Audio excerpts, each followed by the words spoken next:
invité de cette TV est aujourd'hui Thierry Roland, une voix, un visage, un rire aussi.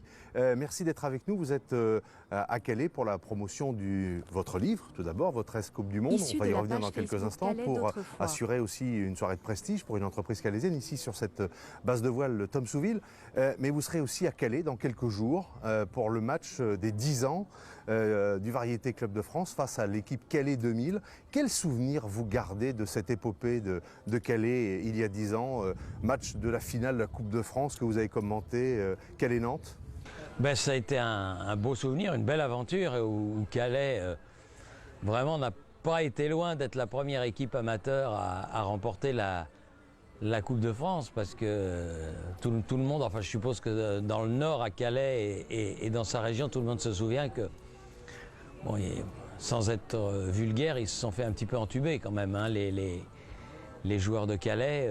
Bon, c'est la vie, mais enfin quand c'est en finale de la Coupe de France et puis que ça se joue à 3 fois rien comme ça a été le cas, ça fait d'autant plus mal.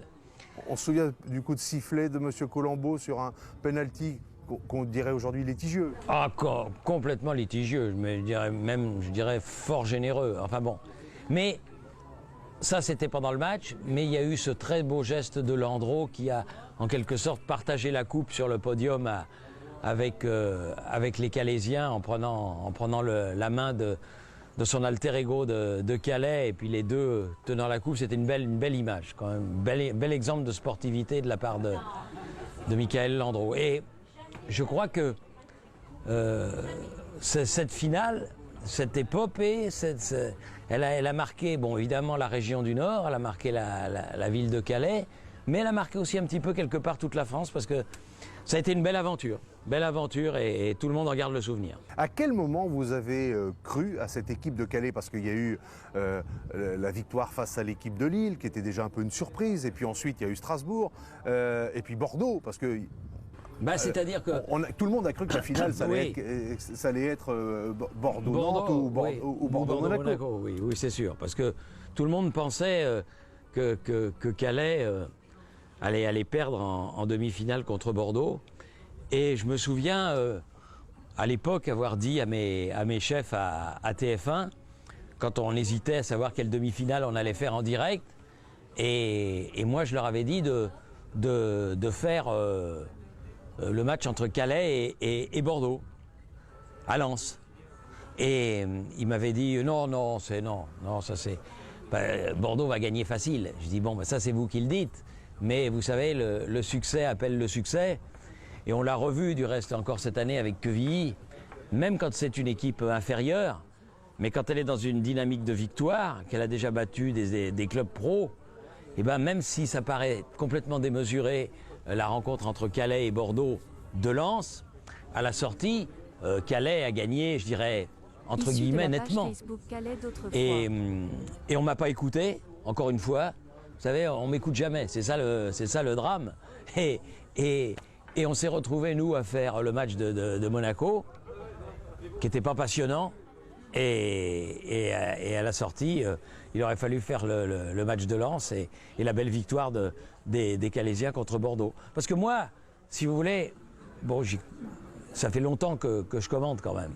J'ai commencé à commenter des matchs de football à la télévision à la fin des années 50, vers 59-60. Alors donc, vous voyez... Bon, il y a 10 ans, ça faisait déjà pas mal de temps. Oui, et les coups, j'ai pas un gros pif, mais je sens bien. Et les coups, le coup en tout cas de Calais, je l'avais pressenti depuis un bon moment, peut-être depuis le succès contre Lille, vous voyez. Mais quand vous êtes, vous, au cœur, vous fréquentez le football professionnel, le monde du football professionnel depuis toutes ces années, quand on a vu Calais en finale de la Coupe de France, le monde professionnel était un petit peu retourné. Il fallait pas que Calais, de toute façon, gagne la Coupe de France. C'est sûr que ça aurait fait... C'est pas bon pour les pros qu'un club, entre guillemets, amateur, parce qu'en fait, maintenant, on n'est plus vraiment amateur.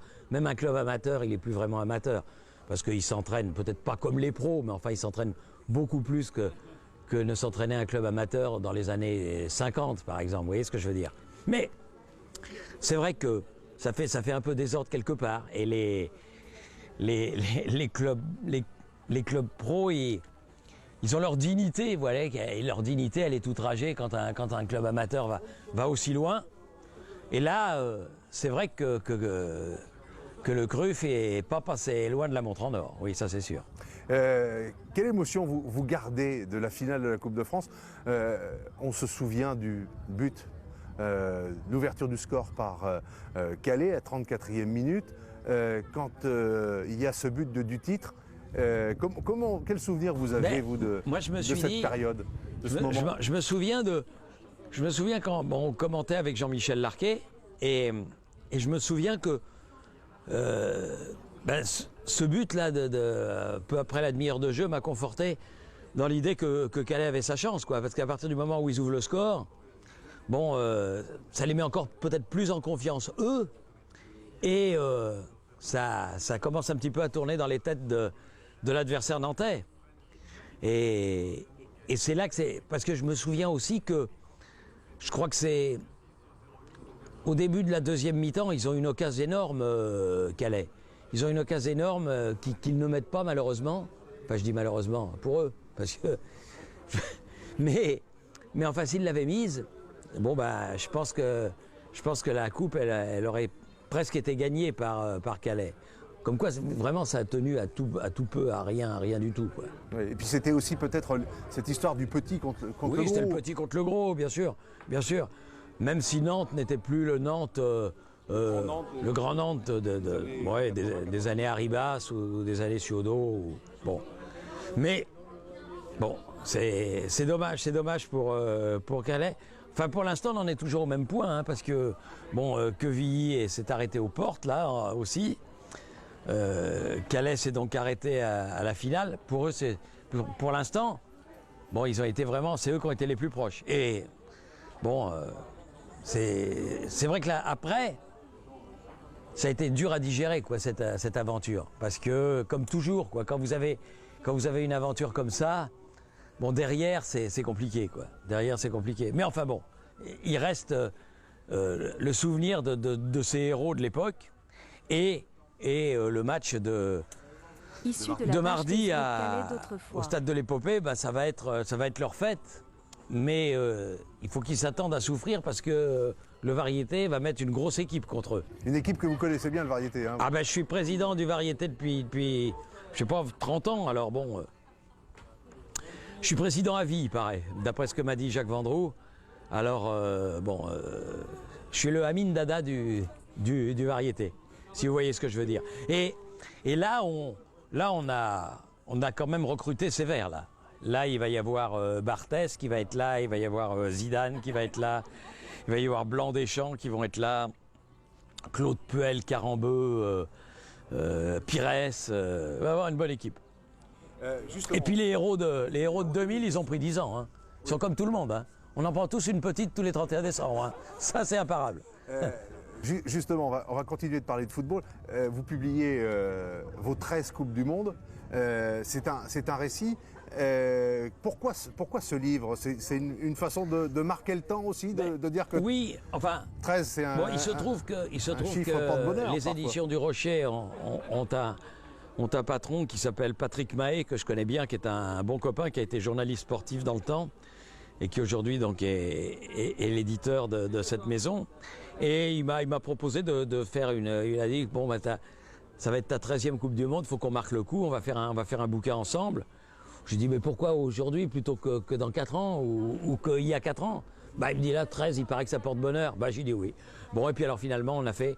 Alors si vous voulez, c'est un survol de ces 13 Coupes du Monde qui commencent en 62 et qui vont... Pardon, j'ai un petit chat dans la gorge. Et qui vont jusqu'en 2010. Et le mot...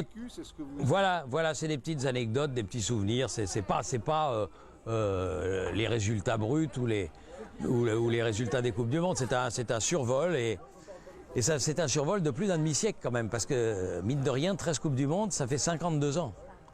Et 52 ans, c'est beaucoup quand même. Oui.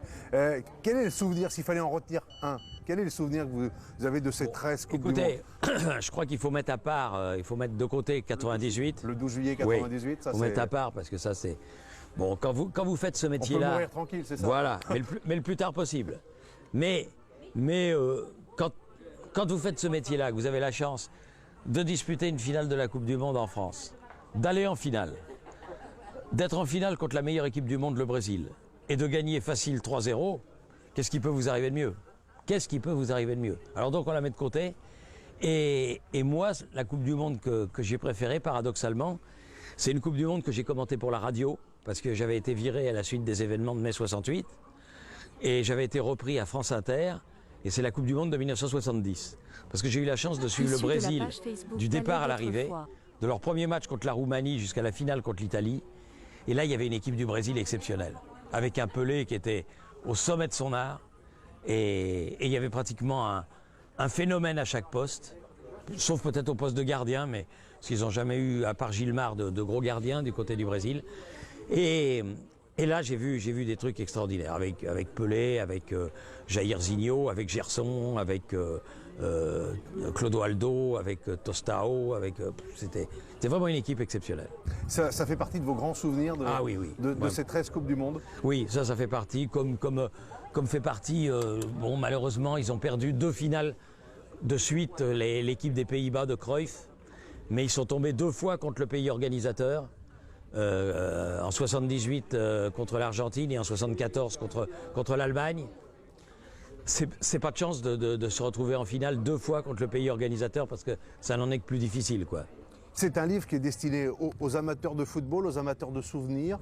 C'est un livre qui est adressé à tout le monde. C'est un livre qui je vous dis, qui survole une large période, parce qu'en fait, je le commence même en 50, ce livre, quand je suis jeune, et que je suis les premières Coupes du Monde qui vont être télévisées, notamment celle de 54, qui a été la première Coupe du Monde à être télévisée, en noir et blanc, et sur une seule chaîne. Et puis, c'est pour ceux qui aiment le foot, ceux qui l'aiment pas mais qui ont entendu parler de la Coupe du Monde, et puis ceux qui ont suivi ces Coupes du Monde, les jeunes, les moins jeunes, c'est un peu pour tout le monde, quoi. Alors, Coupe du Monde, on est bien entendu déjà dans la préparation des Bleus, etc. Qu'est-ce que vous pensez de cette équipe de France, des 30, des 23+1? Issu de la page Facebook. Bon, je pense que c'est un peu à l'image de ce qu'on a vu ces derniers temps, c'est un peu n'importe quoi. Pourquoi d'un seul coup désigner 30 joueurs un mardi pour le dimanche suivant les ramener à 23 ou 24? Bon, moi je veux bien, mais... Alors c'est vrai qu'il y avait une journée de championnat entre les deux, qu'on pouvait craindre des blessures, mais enfin bon. Et je pense qu'il y a eu, à mon avis, quelques petites erreurs dans cette liste.